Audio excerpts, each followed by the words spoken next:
start to today's webinar on iMusic. I had a few technical issues getting our internet went down, and then there was some issues with phone calls. We're here now, and hopefully people will be there to pick up. I'm Ben here from Skoog Music. I'm just going to do a quick tour of iMusic, which is our music platform or our instrument platform for eyegaze users. So I'm going to switch into a screen sharing mode so that you can see my screen, because iMusic works from a screen player. So you won't be having to look at me at all, and I'll just get on and do that and give you a quick tour. So just a second now, let's do screen share. My whole desktop, start screen share, there we go. Now I'm just going to pop this to the side so we don't have that infinite kind of window into the soul going on. Let's find my iMusic software.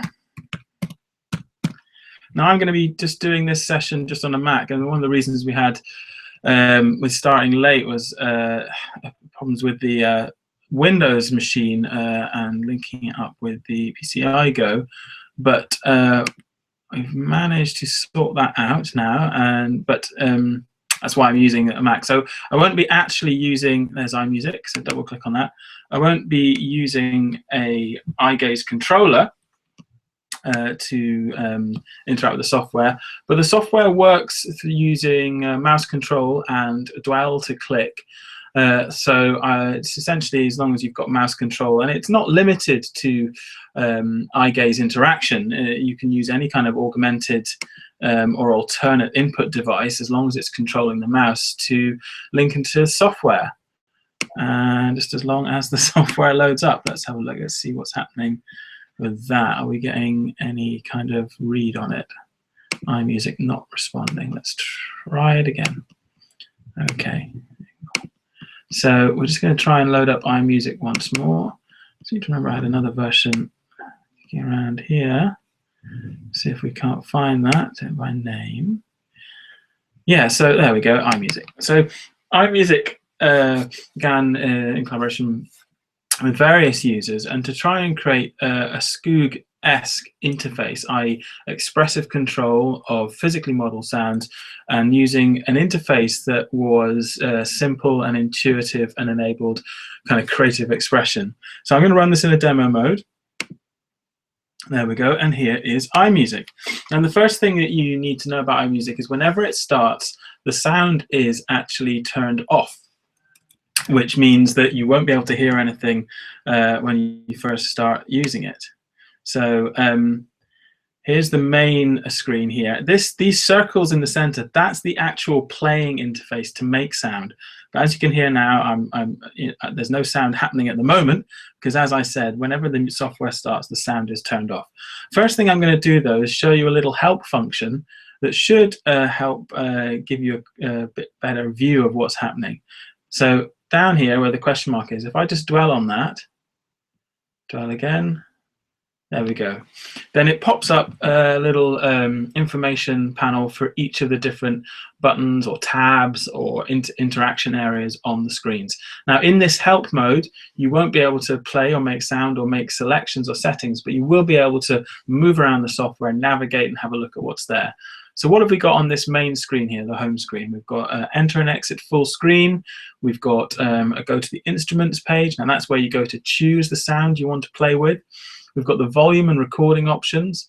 We've got go to Skoog settings page, the cogwheel down at the bottom. And that's for interacting with a physical Skoog if you have one. You can use this software to control and set up a physical Skoog, a tactile Skoog, and have this software interacting with that. And then up at the top, we've got go to audio settings page. And then on the right-hand side, we have these 4 tabs, which are the kind of key setup tabs for you as a user.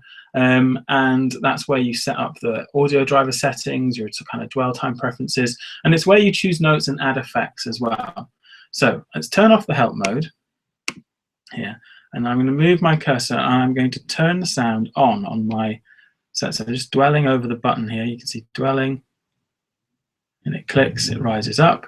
And this button here at the moment, let's turn it off again.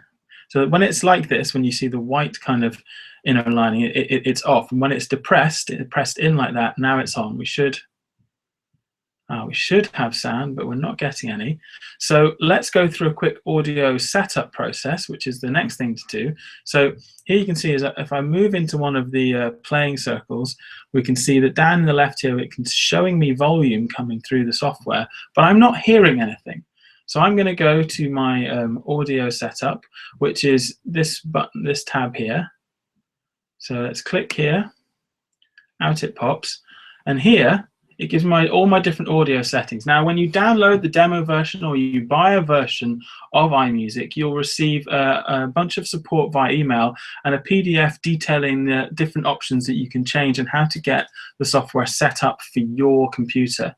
And the situation I have on mine is I've got core audio, that's the right driver, but here it says output device, it's saying Soundflower. Now that's an internal sound mixing engine, and I'm not going to hear anything if I have that set. So if I just choose a different Soundflower, that's not going to work. Built-in output, that's what I'm looking for. I'm going to leave the rest of those set. I'm going to save those settings. Always remember, when you got the settings right, it's really important to save them, so you don't have to keep going through this each time. And now, hopefully, you'll be able to hear that. So there we go, we have sound and we're ready to rock. So this was the audio setup tab. Next up is effects. I'll come back to that. I want to go up to the top tab here where it says user setup. And this is sort of the next point of call, I think, if you will. You have to choose your player mode. So we're using the eyegaze interface. Again, as I mentioned, you can connect a physical Skoog. I'm going to adjust the sensitivity a little bit, the response, turn it up a bit. Now the dwell time, this is not for the playing area. The playing area should respond almost immediately to your interactions. And in the dwell time area, that's just for the kind of activation of buttons. I'm going to increase that because I find it a little bit sharp. I prefer about an 800 millisecond dwell time. And I'm also going to change my repeat time to even longer than that. There we go. There we go. Now, the other important setting here is the overlay mode. So at the moment, let's just go here. You can see the only feedback I'm getting is the color filling the circle as I'm playing it. So the other important thing to note with the playing is that the smaller circles are quieter and the larger are louder. Actually, if we turn the sensitivity back down again, we might get a better feel for how that's working. Okay. Now, where was I? We're looking at overlay mode. So I'm going to turn the sound tab into the dock there. Very important thing to know, actually, maybe let's just talk about this now. In terms of using it with students, or when you actually want to play, when you're finished doing the setup, whether it's yourself or you're doing it for a student, then you can put it into a guided access mode that removes all of the options other than making sound. And that's simply by pressing H on the keyboard, H to hide. I pressed H there using my finger, and there we go. All the tabs disappear, and all I have now is the colored playing interface in the center, and I can now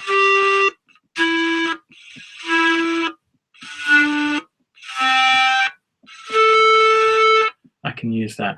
And then to come out of that mode, H again brings me the menus back. So that guided access mode, it actually on PCs, if you're finding that there's a bit of a lag or there's poor response in terms of when you're activating the screen player and getting a sound, then if you press that H key to hide those tabs, it brings everything to front, and it really improves the system performance, really makes it a much more playable interface, improves the latency and those kind of things. So that's a good thing to note. So I wanted quickly to talk about overlay mode. So here, in overlay mode down here, dynamic 1. So here it gives me some lines and a focal point that are meeting where the cursor is.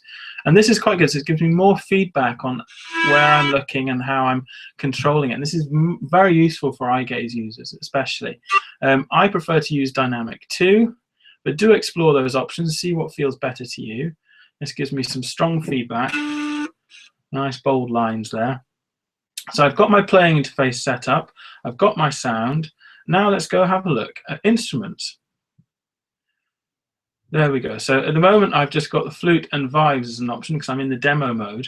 But there are a whole bunch of other instruments that you can use if you have the full licensed version of the software. 1, 2, 3, 4, 5, 6, 7.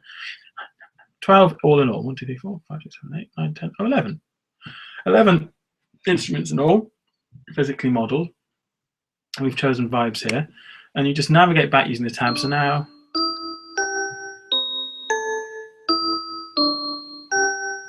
you should be able to hear that I'm playing a little kind of vibraphone. I'm just going to turn the volume of my software up a bit. Now you can see the button's repeating at this new dwell time that's set, the repeat time.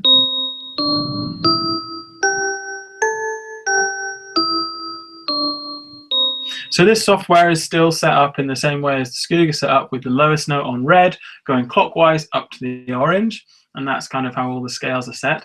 So let's look at choosing different scales, where the note tab is, and here I've got a range of different settings I can change. I can choose the tonic, the octave, the mode of the scale, and the type of preset scale it is. But in the demo mode, I don't have an option to change that, and this is in the demo mode, the free demo mode. But I can move around this cycle of fifths here. It just gives me an idea of the sort of range of different scales that I can use.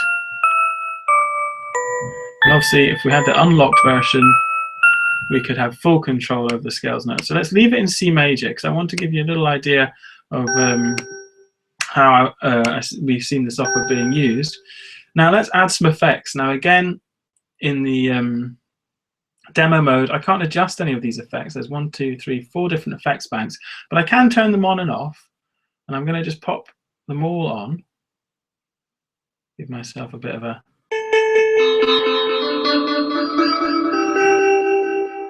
There we go. And I'm going to change back to flute here, which is my other option on the demo mode. Let's see what that sounds like.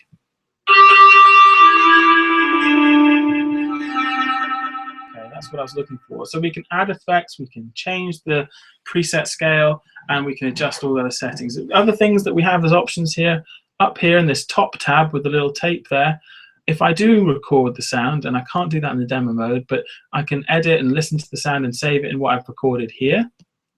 Going back down and going to the settings for the Skoog, this is where I can connect a physical Skoog. I can do things with the twist tilt function and adjust the sensitivity for the Skoog there. So what I want to do now is just try and see if I can show you an example of using it to make a bit of music here. Now, if I go to my browser, File, New Window, and I go to the Skoog Music site. So essentially, iMusic is a tunable pentatonic playing interface, which means that as long as you know what key a piece of music is in, you can tune the eyegaze iMusic to be in tune with that piece of music, meaning you can play with it and start create and compose your own music alongside, or your own parts alongside popular tunes. Now, because I have a limit in the demo version on the scales that I can use, I need to look for a piece of music that's in C major. I'm just going to do that here. Here we go, Private Eyes, Hall & Oates. And this is using the Skoog Music Resource Bank, which is available for you to use via the Skoog Music Education website. So if I click the YouTube link there, that should pop up. Oh, we'll try it again. Let's try another one. Another link. We need to remember that one's... Oh no, this is a live one. I don't think that's probably the best thing to do. Let's try another search on YouTube. Private Eyes. Hall. This will be the one. There we go. And we'll turn that music down a little bit. So now we've got Hall notes playing. They're in C major. If I go back to iMusic, I should now be able to play along with them.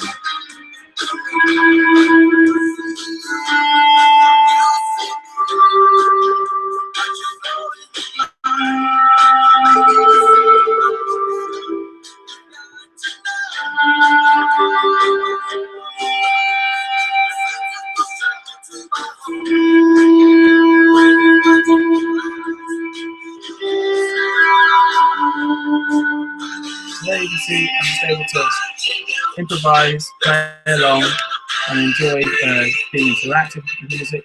Obviously, I can write my own music and do things without the need for a backing track and those kind of things.